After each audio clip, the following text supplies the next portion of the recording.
আসসালামু আলাইকুম। 2021 সালের বোর্ড পরীক্ষার্থীদের জন্য শিক্ষা মন্ত্রণালয় অ্যাসাইনমেন্টের নির্দেশনা দিয়েছে। 2021 সালের শিক্ষার্থীরা অ্যাসাইনমেন্ট কিভাবে লিখবে তার একটি পরামর্শ দিব। পরামর্শ ক্লাসে সবাইকে স্বাগত। আমি পান্না আক্তার, প্রভাষক রসায়ন বিভাগ, সরকারি আদর্শ মহাবিদ্যালয়, সৈয়দাবাদ কসবা, ব্রাহ্মণবাড়িয়া। সুপ্রিয় শিক্ষার্থীরা, তোমাদের অ্যাসাইনমেন্ট কিভাবে লিখবে তা আমি আরেকটা ভিডিওতে তোমাদের দেখিয়েছি। আজকে আমি তোমাদের প্রথম সপ্তাহের অ্যাসাইনমেন্ট 1 কিভাবে লিখবে তার একটা পরামর্শ দিব। আমাদের দ্বিতীয় সপ্তাহে রসায়নের কোনো অ্যাসাইনমেন্ট নেই, আবার তৃতীয় সপ্তাহের অ্যাসাইনমেন্ট দিবে।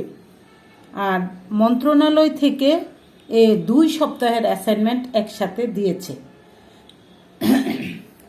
এখন তোমরা কভার পেজটা, আগে আমি বলেছিলাম যে কভার পেজটা নিজেদের মতো করে সুন্দর করে করবে, কিন্তু এবার শিক্ষা মন্ত্রণালয় কর্তৃক একটা কভার পেজের কি নির্দেশনা দিয়েছে। তোমরা দেখো, এই যে মাধ্যমিক ও উচ্চ শিক্ষা অধিদপ্তর বাংলাদেশ ঢাকা 2021 সালের এইচএসসি পরীক্ষার্থীদের অ্যাসাইনমেন্ট, এটা তোমাদের কভার পেজ। এর মধ্যে এতটুকু অংশ তোমরা নিজেরা পূরণ করবে, বাকি অংশ অফিস শিক্ষক পূরণ করবে। যেমন এখানে লেখা শিক্ষা বোর্ডের নাম, মাধ্যমিক ও উচ্চ মাধ্যমিক শিক্ষা বোর্ড। তোমরা যে বোর্ডে, যেমন কুমিল্লা বোর্ড, ঢাকা বোর্ড, সেই বোর্ডের নাম লিখবে, যেমন কুমিল্লা অথবা ঢাকা। পরীক্ষার্থীর রেজিস্ট্রেশন নম্বর ইংরেজিতে, এখানে ইংরেজিতে রেজিস্ট্রেশন নম্বর বসাইতে হবে, অষ্টম নবম শ্রেণীর রেজিস্ট্রেশন অনুযায়ী। পরীক্ষার্থীর নাম ইংরেজিতে ক্যাপিটাল লেটারে লিখতে হবে, তাও কি এসএসসি দাখিল সনদ অনুযায়ী। পরীক্ষার্থীর পিতার নাম ইংরেজিতে ক্যাপিটাল লেটারে, তাও লিখতে হবে এসএসসির সনদ অনুযায়ী। তারপরে আবার পরীক্ষার্থীর মাতার নাম ইংরেজিতে, তাও কি করতে হবে এসএসসি বা দাখিল সনদ অনুযায়ী। এখানে লেখা আছে দেখো বিষয় কোড, বিষয়ের নাম, সবাই যার যার বিষয় কোড, বিষয়ের নাম লিখবে। যেমন আমাদের রসায়ন প্রথম পত্র বিষয়ের নাম, তার বিষয় কোড হবে 176। রসায়ন দ্বিতীয় পত্র হইলে তার বিষয় কোড হবে কত? 177। তারপরে তোমরা অ্যাসাইনমেন্টের ক্রমিক নম্বর ইংরেজিতে লিখবে। আজকে আমাদের ক্রমিক নম্বর 1, তাহলে আমরা এখানে ইংরেজিতে 1 লিখব। যদি 2 হয় 2 লিখব, 3 হলে 3 লিখব। অ্যাসাইনমেন্টের শিরোনাম, যেই অ্যাসাইনমেন্টের যে শিরোনাম থাকে আমরা ওই শিরোনামটা লিখব, ঠিক আছে? এখন আমরা অ্যাসাইনমেন্টটা আমাদের কি, এটা একটু দেখে আসি। হ্যাঁ,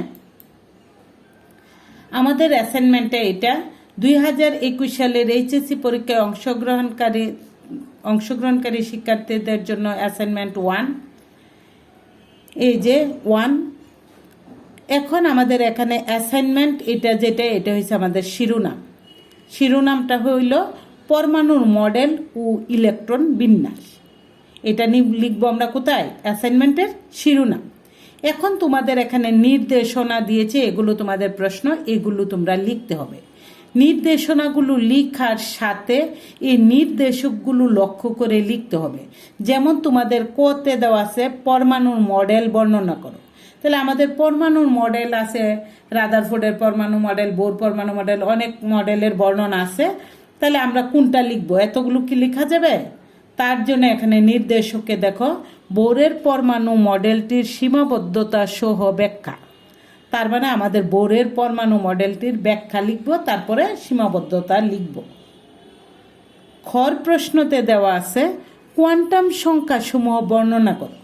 তাহলে কোয়ান্টাম সংখ্যা সমূহ আমরা জানি তো, কোয়ান্টাম সংখ্যা 4টা আছে, তাহলে 4টা কোয়ান্টাম সংখ্যার বর্ণনা লিখতে হবে। যেমন প্রধান কোয়ান্টাম সংখ্যা n, সহকারী কোয়ান্টাম সংখ্যা l, চুম্বকীয় কোয়ান্টাম সংখ্যা m, স্পিন কোয়ান্টাম সংখ্যা s। এই কোয়ান্টাম সংখ্যা সমূহের বর্ণনা ও তাৎপর্য ব্যাখ্যা করতে হবে। 3 নম্বর প্রশ্ন দেওয়া আছে কোয়ান্টাম সংখ্যা থেকে পরমাণুর কি নির্ণয় করতে হবে? বিভিন্ন শক্তি স্তরের ইলেকট্রন ধারণ ক্ষমতা নির্ণয় করা। তাহলে বিভিন্ন শক্তি স্তর, আমার তো শক্তি স্তর 7টা আছে। তাহলে এখন আমরা কি করব? এখানে আমাদের নির্দেশক কি লিখেছে যে n এর মান 3 হলে উচ্চ শক্তি স্তরের মোট অরবিটাল সংখ্যা নির্ণয় ও সর্বোচ্চ ইলেকট্রন ধারণ ক্ষমতা নির্ণয়। তাহলে n = n, অর্থাৎ তৃতীয় শক্তি স্তরের জন্য আমরা কি করব? অরবিটাল সংখ্যা ও ইলেকট্রন সংখ্যা নির্ণয় করব। 4 নম্বর প্রশ্ন দিয়েছে আমাদের, পরমাণুর উপশক্তি স্তরে ইলেকট্রন বিন্যাসের নীতি ব্যাখ্যা করো। তাহলে আমাদের দ্বিতীয় অধ্যায়ের গুণগত রসায়নের মধ্যে 3টা নীতি আমরা পড়েছি। একটা হলো পলির বর্জন নীতি, আফবাউ নীতি, হুন্ডের নীতি। তাহলে আমার 3টা নীতি ব্যাখ্যা করার প্রয়োজন। কিন্তু নির্দেশককে দেখো দেওয়া আছে আফবাউ নীতি এবং হুন্ডের নীতি উল্লেখপূর্বক পটাশিয়াম এবং ক্রোমিয়ামের ইলেকট্রন বিন্যাস কি করো। তাহলে এখন আমরা কি করতে হবে? আফবাউ নীতি আর হুন্ডের নীতি ব্যাখ্যা করতে হবে। তাহলে আমার পলির বর্জন নীতি লাগবে না। এই ছিল তোমাদের প্রথম সপ্তাহের প্রথম অ্যাসাইনমেন্টের কি নির্দেশনা ও নির্দেশক। তাহলে নিশ্চয়ই তোমরা অনেকটাই বুঝে ফেলেছ। আমি আর একটু তোমাদেরকে পরামর্শ দিচ্ছি। তাহলে এখন আমরা কর প্রশ্ন কিভাবে লিখব একটু আমি দেখাইয়া দিতেছি। দেখো, বলছিল আমাদের বোর পরমাণু মডেলের ব্যাখ্যা সীমাবদ্ধতা সহ। তাহলে আগে বোর পরমাণু মডেলটা লিখবে। রাদারফোর্ডের পরমাণু মডেলের ত্রুটির দিকে লক্ষ্য রেখে 1913 খ্রিস্টাব্দে নিলস বোর কোয়ান্টাম তত্ত্বের উপর ভিত্তি করে একটি মডেল প্রদান করেন। এ মডেলকে বোর পরমাণু মডেল বলা হয়। এই মডেলের 3টি স্বীকার্য রয়েছে। স্বীকার্যগুলো হলো 3টা ভাগে, তার প্রস্তাবনাটাকে 3টা ভাগে ভাগ করে দিয়ে দিবা। শক্তিস্তর সম্পর্কিত ধারণা, পরমাণুর ইলেকট্রনগুলো নিউক্লিয়াসকে কেন্দ্র করে কতগুলো অনুমোদিত বৃত্তাকার কক্ষপথে ঘুরে। এই অনুমোদিত বৃত্তাকার কক্ষপথগুলোকে অরবিট বা শক্তিস্তর বলে। এই শক্তিস্তর ইলেকট্রনগুলো ঘূর্ণনের সময় কোনো শক্তি শোষণ বা বিকিরণ করে না। শক্তিস্তর সমূহকে n দ্বারা প্রকাশ করা হয়। n এর মান 1 2 3 4 ... ইত্যাদি পূর্ণ সংখ্যা, অর্থাৎ আরও বেশি হতে পারে। n = 1 হলে প্রথম শক্তিস্তর, n = 2 হলে দ্বিতীয় শক্তিস্তর, n = 3 হলে তৃতীয় শক্তিস্তর। তাহলে এটা গেল আমার প্রথম প্রস্তাবনাটা। দ্বিতীয়টা ছিল আমাদের ইলেকট্রনের কৌণিক ভরবেগ সম্পর্কিত ধারণা। তাহলে এখন দেখো, প্রতিটি নির্দিষ্ট কক্ষপথ বা শক্তিস্তরে আবর্তনরত ইলেকট্রনের কৌণিক ভরবেগ কি নির্দিষ্ট এবং তা h/2π এর অখণ্ড বা পূর্ণ সংখ্যার গুণিতক হবে। সুতরাং ইলেকট্রনের কৌণিক ভরবেগ mvr = nh/2π। তাহলে এখানে mvr nh কি তার কি পরিচয় দিয়ে দিতে হবে। যেমন এখানে m = ইলেকট্রনের ভর, b = ইলেকট্রনের সরল রৈখিক গতিবেগ, r = কক্ষপথের ব্যাসার্ধ, h = প্লাঙ্কের ধ্রুবক, n = অখণ্ড সংখ্যা অর্থাৎ কি 1 2 3 4 ইত্যাদি পূর্ণ সংখ্যা। তাহলে এটা গেল দ্বিতীয় প্রস্তাবটা। তৃতীয়টা ছিল শক্তির শোষণ বা বিকিরণ সম্পর্কিত ধারণা। ওইখানে আমরা বলছি যখন কোনো ইলেকট্রন একটি কক্ষপথ বা শক্তিস্তর হতে অন্য শক্তিস্তরে বা কক্ষপথে লাফিয়ে চলে, তখন এই ইলেকট্রন দ্বারা নির্দিষ্ট পরিমাণ আলোক শক্তি শোষিত বা বিকিরিত হয়। যদি একই শক্তিস্তরে কি করে ঘুরতে থাকে, তখন শক্তি কোনো শোষণও ঘটে না, বিকিরণও ঘটে না। এটা প্রস্তাব 1-এ বলেছি। যখন ইলেকট্রন নিম্ন শক্তিস্তর হতে উচ্চ শক্তিস্তরে লাফিয়ে চলে, তখন আলোক শক্তির শোষণ, এবং যখন উচ্চ শক্তিস্তর হতে নিম্ন শক্তিস্তরে লাফিয়ে চলে, তখন আলোক শক্তির কি বিকিরণ ঘটে। তোমরা এইরকম একটা মডেল এঁকে দেখাইতে পারো। কেন্দ্রে থাকে নিউক্লিয়াস আর বাহিরে থাকে কি ইলেকট্রন, এই একটা ইলেকট্রন, এই একটা ইলেকট্রন। এই নিচের ইলেকট্রনটা উপরে শক্তি স্তরে যাইতেছে, তখন শক্তি কি শোষিত শক্তি, আর উপর থেকে একটা ইলেকট্রন নিচের দিকে আসতেছে, তখন এটাকে বিকিরিত শক্তি। এইগুলো ইলেকট্রন, ঠিক আছে। তাহলে এই গেল আমাদের বোর পরমাণু মডেলের ব্যাখ্যা। তাহলে তোমার বাকি রইল কি সীমাবদ্ধতা। তাহলে সীমাবদ্ধতা, বোর পরমাণু মডেলের সীমাবদ্ধতাটা লিখে দিতে হবে। তো তোমরা বোর পরমাণু মডেলের সীমাবদ্ধতাটা সুন্দর করে দিয়ে দিবা যে আমাদের এক ইলেকট্রন বিশিষ্ট হাইড্রোজেন, যেমন হাইড্রোজেন লিথিয়াম 2+, হিলিয়াম প্লাস মোলের কি করতে পারছে, বর্ণালীর ব্যাখ্যা দিতে পারছে। আবার এক শক্তি স্তর হতে অপর শক্তি স্তরে ইলেকট্রনের স্থানান্তর ঘটলে বোর পরমাণু মডেল অনুসারে বলছে একটি রেখা বর্ণালীর সৃষ্টি হওয়ার কথা, কিন্তু উচ্চ ক্ষমতার স্পেকট্রোস্কোপ দ্বারা পরীক্ষণ করলে দেখা যায় প্রতিটি বর্ণালী রেখা কয়েকটি সূক্ষ্ম রেখা নিয়ে গঠিত। তাহলে বোর পরমাণু মডেলে এসব সূক্ষ্ম রেখার উৎপত্তির কারণ ব্যাখ্যা করতে পারেনি। এইরকম তোমাদের বইয়ে দেখবা যে সীমাবদ্ধতা অনেকগুলো আছে, তোমরা 4-5টা লিখে দিবা। তাইলে আমাদের কর প্রশ্নের আনসার তোমরা বুঝে ফেলেছ। এখন খর প্রশ্নের আনসার আমাকে বলছে, মানে তোমাদেরকে বলছে যে কোয়ান্টাম সংখ্যা ব্যাখ্যা করতে ও তাৎপর্য, বিভিন্ন কোয়ান্টাম সংখ্যার তাৎপর্য। তাহলে এখন আমরা কোয়ান্টাম সংখ্যা কি আগে লিখতে হবে। তাহলে দেখো, কোয়ান্টাম বলবিদ্যা অনুসারে পরমাণুর ইলেকট্রনের কক্ষপথ বা শক্তি স্তরের আকার, কক্ষপথের আকৃতি ও কক্ষপথের ত্রিমাত্রিক দিকবিন্যাস নির্দেশক পরস্পর সম্পর্কযুক্ত 3টি রাশি রয়েছে। এছাড়া পারমাণবিক বর্ণালীর সূক্ষ্ম গঠন বিশ্লেষণের জন্য ইলেকট্রনের অক্ষ বরাবর ঘূর্ণন প্রকাশক 4র্থ রাশি আছে। এই 4টি রাশিকে কোয়ান্টাম সংখ্যা বলা হয়। এই 4টি কোয়ান্টাম সংখ্যার নাম হলো প্রধান কোয়ান্টাম সংখ্যা, তোমাদের এন দিয়ে দিছে, এজিমুথাল বা সহকারী কোয়ান্টাম সংখ্যা এল, চুম্বকীয় কোয়ান্টাম সংখ্যা এম, ঘূর্ণন কোয়ান্টাম সংখ্যা এস। তাহলে এই 4টা কোয়ান্টাম সংখ্যার কথা নির্দেশকে উল্লেখ করে বলেছে। তাহলে এই 4টা কোয়ান্টাম সংখ্যার বর্ণনা ও তাৎপর্য বই থেকে লিখবে। সবাই একটু কমিয়ে অথবা একটু বাড়িয়ে, এত বেশি যে বর্ণনা পৃষ্ঠায় পৃষ্ঠা পৃষ্ঠা এক দিস্তা লিখতে হবে এরকম না, তোমরা কি সুন্দর করে গুছিয়ে বর্ণনা আর তাৎপর্যটা লিখবে। 3 নম্বর প্রশ্নটা ছিল কি, আমাদের বিভিন্ন শক্তি উপশক্তি স্তরে, বিভিন্ন শক্তি স্তরে কি ইলেকট্রন সংখ্যা, মোট ইলেকট্রন সংখ্যা আর অরবিটাল সংখ্যা নির্ণয়। তাহলে এখন আমাদের শক্তি স্তর কথা নির্দেশকে উল্লেখ করে দিয়েছে 3য় শক্তি স্তর।